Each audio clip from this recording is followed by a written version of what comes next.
محمود غزنوی کا دور تھا۔ ایک شخص بیمار ہو گیا۔ جب بیمار ہوا تو وہ کسی حکیم کے پاس گیا دوائی لینے۔ حکیم صاحب نے کہا، میاں دوائی کے لیے جو چیزیں درکار ہیں سب میرے پاس موجود ہیں سوائے شہد کی۔ اگر تم شہد کہیں سے لا کے مجھے دے دو تو میں دوائی تیار کر کے تمہیں دیتا ہوں۔ اس مریض نے کیا کیا، اس حکیم سے 2 ڈبیاں پکڑی، نکل پڑا شہد کی تلاش کے لیے۔ اتفاق سے موسم شہد کا نہیں تھا۔ اس شخص نے 2 ڈبیاں پکڑی، گھر گھر دروازے کھٹکھٹاتا رہا کہ خدا کے لیے اگر کسی کے پاس شہد ہو تو مجھے دے دو، اگر مجھے بر وقت دوائی نہ ملی تو میں مر جاؤں گا۔ گلی گلی گھر گھر دروازے کھٹکھٹاتا رہا، مگر افسوس ہر جگہ مایوسی کے آثار نظر آنے لگے۔ جب مسئلہ حل نہ ہوا تو یہ شخص محمود غزنوی کے دربار میں حاضر ہوا۔ محمود غزنوی کا دروازہ کھٹکھٹایا۔ اندر سے محمود غزنوی کے وزیر ایاز نے دروازہ کھولا تو دستک دینے والے اس شخص کی روداد سنی۔ اس شخص نے کہا کہ میں در بدر بھٹکا ہوا شخص ہوں، بیمار ہوں، مریض ہوں، میں نے ہر جا پتہ کیا ہے کہ کہیں سے مجھے شہد مل جائے، کہیں سے بھی مجھے شہد نہیں ملا۔ اب آخری دروازہ ہے محمود غزنوی کا، اگر یہاں سے بھی مجھے مایوسی ملی، اگر شہد یہاں سے بھی نہ ملا تو بر وقت مجھے دوائی نہیں ملے گی، ممکن ہے کہ میں مر بھی نہ جاؤں۔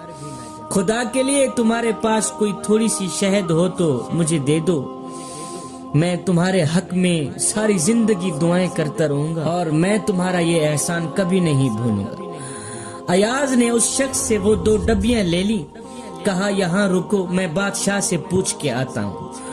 ایاز وہ ڈبیاں لے کر بادشاہ کے سامنے حاضر ہوا۔ عرض کی، بادشاہ سلامت، ایک سائل آیا ہے، اس کو شہد کی اشد ضرورت ہے۔ بادشاہ نے وہ ڈبیاں لے کر سائیڈ پہ رکھ دی۔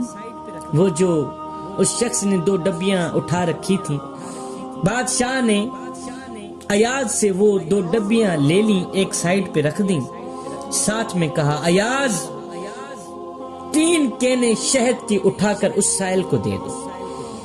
شہد کے 3 کینے اٹھا کر اس سائل کو دے دو۔ ایاز نے کہا، بادشاہ سلامت، اس کو تو تھوڑی سی شہد چاہیے، اس کو تو 2 ڈبیوں جتنی شہد چاہیے، اور آپ 3 کینے کیوں دے رہے ہیں؟ بادشاہ نے آگے جو جواب دیا وہ سونے کی تختی پہ لکھنے والا جواب ہے۔ بادشاہ نے کہا، ایاز وہ مزدور آدمی ہے، اس نے اپنی حیثیت کے مطابق مانگا ہے، اور ہم بادشاہ لوگ ہیں، ہم اپنی حیثیت کے مطابق دیں گے۔ ایاز وہ غریب آدمی ہے، وہ مزدور آدمی ہے، اس نے اپنی حیثیت کے مطابق مانگا ہے، اور ہم بادشاہ لوگ ہیں، بڑے لوگ ہیں، ہم اپنی حیثیت کے مطابق بڑا کچھ دیں گے۔ مولانا روم فرماتے ہیں، آپ اللہ پاک سے اپنی حیثیت کے مطابق مانگے، وہ اپنی شان کے مطابق عطا کرے گا۔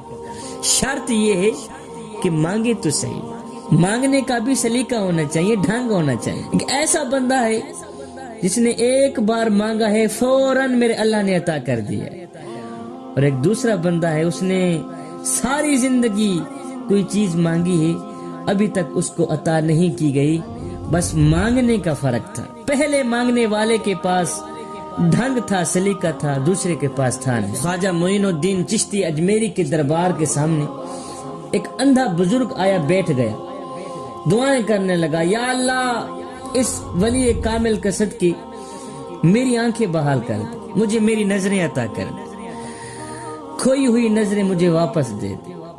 10 سال دعائیں کرتا رہا، 10 سال دعائیں کرتا رہا کہ یا اللہ مجھے میری نظریں واپس لوٹا دے۔ ایک دن ایک بادشاہ زیارت کے لیے خواجہ معین الدین چشتی اجمیری کے دربار پہ حاضر ہوا۔ اس نے دیکھا کہ ایک بزرگ ہے دربار کے سامنے، دروازے کے سامنے بیٹھا ہے، اندھا ہے، نابینا ہے۔ بادشاہ نے کہا، بابا جی کیا حال ہے؟ اس نے کہا، ٹھیک ہوں الحمدللہ۔ کہا، کیسے آنا ہوا؟ کہا، آیا ہوں اپنی نظریں لینے کے لیے، دید مانگنے کے لیے آیا ہوں، لیکن اللہ تعالیٰ میری دعا قبول کر ہی نہیں رہا۔ بادشاہ نے کہا بابا جی کتنا عرصہ ہو گیا؟ کہا 10 سال ہو گئے ہیں دعا مانگتے مانگتے۔ بادشاہ نے کہا بابا جی 10 سال ہو گئے ہیں دعا کرتے کرتے، ابھی تک اللہ پاک نے تیری دعا قبول کی ہی نہیں۔ اس نے کہا ایسا ہی ہے۔ بادشاہ نے اپنے جلادوں کو کہا کہ میں دربار کے اندر جا رہا ہوں زیارت کے لیے، میرے واپس آنے تک اگر اس بزرگ کی آنکھیں نظریں واپس آ گئیں تو ٹھیک ہے، نہیں تو تلوار اٹھا کر اس بابا جی کا سر تن سے جدا کر دیں۔ بادشاہ دربار کے اندر چلا گیا تو اس بابا جی نے کیا کیا، اس نے رونا شروع کر دیا کہ یا اللہ اب تو ڈر ہی ڈر، اب تو خوف ہی خوف، اور میرے کریم رب اب تو مجھے نظریں عطا کر ہی دے۔ آج بھی اگر میری دعا قبول نہیں کرے گا، پہلے نظریں نہیں، پہلے آنکھیں نہیں، اب تو سر بھی قلم کر دیا جائے گا، اور میرے کریم رب اب تو کرم کر ہی دے۔ میرے کریم رب 10 سال ہو گئے ہیں دعا کرتے کرتے تو نے قبول نہیں کی، آج تو بندہ ہے نا چیز کی دعا قبول کر لے۔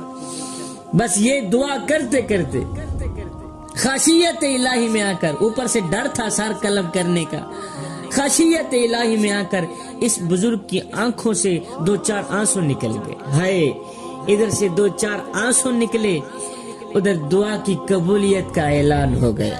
ادھر سے بادشاہ بھی دربار سے باہر نکلا۔ بادشاہ نے کیا دیکھا کہ فقیر کا سر سجدے میں ہے، فقیر زاروں قطار رو رہا ہے، اور میرے کریم رب اب تو مجھے میری نظریں عطا کری دے، نہیں تو میرا سر تن سے جدا ہو جائے گا، نہیں تو میں مر جاؤں گا، اور میرے کریم رب تو کرم فرمانا۔ 10 سال ہو گئے ہیں تو نے میری دعا قبول نہیں کی، کوئی بات نہیں، آج قبول کر لے۔ اللہ اکبر۔ ادھر سے بادشاہ نے اس فقیر کا سر پکڑا، کہا بابا جی اپنا سر اٹھاؤ۔ فقیر نے اپنا سر اٹھایا، اٹھاتے ہی فقیر کی چیخ نکل گئی کہ آج تو سر تن سے جدا ہو ہی گیا۔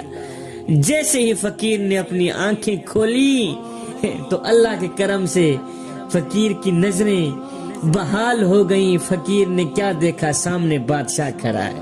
اللہ کے کرم سے، اللہ کی عطا سے نظریں بحال ہو گئی۔ کیا دیکھتا ہے، سامنے بادشاہ کھڑا ہے۔ بادشاہ نے کہا بابا جی 10 سال ہو گئے ہیں تجھے دعا کرتے کرتے، لیکن افسوس تو 10 سال دعائیں تو کرتا رہا،